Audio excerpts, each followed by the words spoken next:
Army chief general Syed Asim Munir کی زیر صدارت کور کمانڈرز کانفرنس ہوئی ہے۔ اہم خبر سے آپ کو آگاہ کر رہے ہیں۔ Army chief general Syed Asim Munir کی زیر صدارت کور کمانڈرز کانفرنس ہوئی ہے، جس میں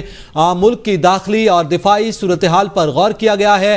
کور کمانڈرز کانفرنس جو کہ army chief general Syed Asim Munir کی زیر صدارت ہوئی ہے، اور اس میں اس وقت ملک کی مجموعی صورتحال بالخصوص داخلی اور دفاعی صورتحال کا جائزہ لیا گیا ہے، بارڈر کی صورتحال کا جائزہ لیا گیا ہے، اور اس کے ساتھ ساتھ پاکستان افغانستان بارڈر کے ساتھ ساتھ جو ہمارے مغربی بارڈر ہیں اور مشرقی بارڈر ہیں اس پہ بھی غور کیا گیا ہے۔ اس حوالے سے مزید جانیں گے جاوید شہزاد سے۔ جی جاوید شہزاد، بتائیے گا، آرمی چیف کی زیر صدارت کور کمانڈرز کانفرنس ہوئی؟ جی بالکل جی، GSU راولپنڈی میں chief of the army staff general Asim Munir کی صدارت میں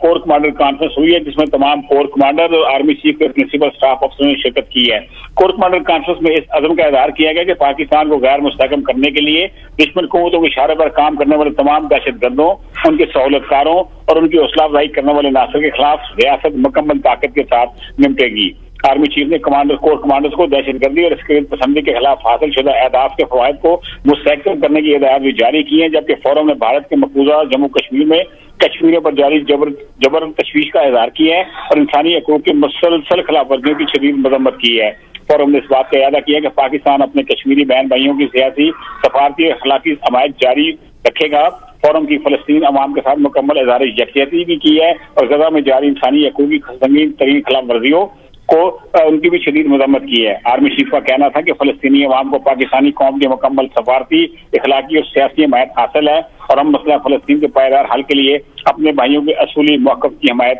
جاری و ساری رکھیں گے۔ عام انتخابات میں الیکشن کمیشن آف پاکستان کو مینڈیٹ کے مطابق تمام تر مشکلات کے باوجود پاک فوج نے محفوظ ماحول فراہم کیا۔ ہر فورم نے سول انتظامیہ، قانون نافذ کرنے اداروں اور سیکورٹی فورسز کی کوششوں کو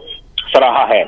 کور کمانڈر فورم نے اس بات کا بھی اظہار کیا کہ پاکستان کی مسلح افواج نے دیے گئے مینڈیٹ کے مطابق عام انتخابات 2024 کے انعقاد کے لیے عوام کو محفوظ ماحول فراہم کیا اور اس سے زیادہ افواج پاکستان کا انتخابی عمل سے کوئی تعلق نہیں۔ فورم نے اس بات پر بھی تشویش کا اظہار کیا کہ کچھ مخصوص مگر محدود سیاسی عناصر سوشل میڈیا اور میڈیا کے کچھ حصوں میں مداخلت کے حوالے سے غیر مستند الزامات پاکستان کی مسلح افواج کو بدنام کر رہے ہیں، جو انتہائی قابل مذمت اقدام ہے۔ کور کمانڈر کانفرنس کا کہنا تھا کہ بدقسمتی کی بات ہے کہ گڈ گورننس، معاشی بحالی، سیاسی استحکام اور عوامی فلاح و بہبود جیسے حقیقی مسائل پر توجہ مرکوز کرنے کے بجائے ایسے مفاد پرست عناصر کی پوری توجہ اپنی ناکامیوں کو پس پش ڈال کر سیاسی عدم استحکام اور غیر یقینی صورتحال پیدا کرنے پر مرکوز ہیں۔ فورم نے اس بات پر زور دیا کہ غیر آئینی اور بے بنیاد سیاسی بیان بازی اور جذباتی اشتعال انگیزی کا سہارا لینے کی بجائے ثبوت کے ساتھ مناسب قانونی عمل کی پیروی کی جائے۔ فورم نے مرکز اور صوبوں میں اقتدار کی جمہوری انداز و منتقلی پر مکمل اطمینان کا اظہار کیا اور امید ظاہر کی کہ انتخابات کے بعد ماحول پاکستان میں سیاسی اور معاشی استحکام لائے گا، جس کے نتیجے میں امن و امان، ترقی اور خوشحالی کا ایک نیا دور شروع ہوگا۔ فورم نے اس بات پر پختہ یقین رکھتا ہے کہ جمہوری استحکام ہی ملک کے لیے آگے بڑھنے کا راستہ ہے۔ فورم نے اس بات کا بھی اعادہ کیا کہ عسکری قیادت چیلنجز اور خطرات سے پوری طرح باخبر ہے اور پاکستان کے عوام کی حمایت کے ساتھ ساتھ اپنی آئینی ذمہ داری کو نبھانے کے لیے بھی افواج پاکستان مکمل طور پر پرعزم ہے۔ فورم نے سیکیورٹی خطرات سے نمٹنے اور سماجی اقتصادی ترقی کو فروغ دینے کے لیے حکومت کو بھرپور تعاون کا اعادہ کیا۔ اسمگلنگ، ذخیرہ اندوزی، بجلی چوری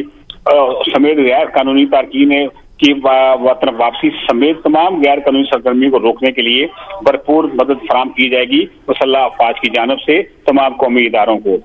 فورم نے اس بات بھی اعادہ کی کہ وزیر اعظم پاکستان کے عزم کے مطابق 9 مئی کے منصوبہ سازوں، اشتعال دلانے والوں، حوصلہ افزائی کرنے والوں، شہداء کی یادگاروں کی بے حرمتی کرنے والوں اور فوجی تنصیبات پر حملہ کرنے والوں کو یقینی طور پر قانون اور آئین کی متعلقہ دفعات کے مطابق انصاف کے دائرے میں لایا جائے گا۔ جی جاوید شہزاد ہمارے ساتھ رہیے گا۔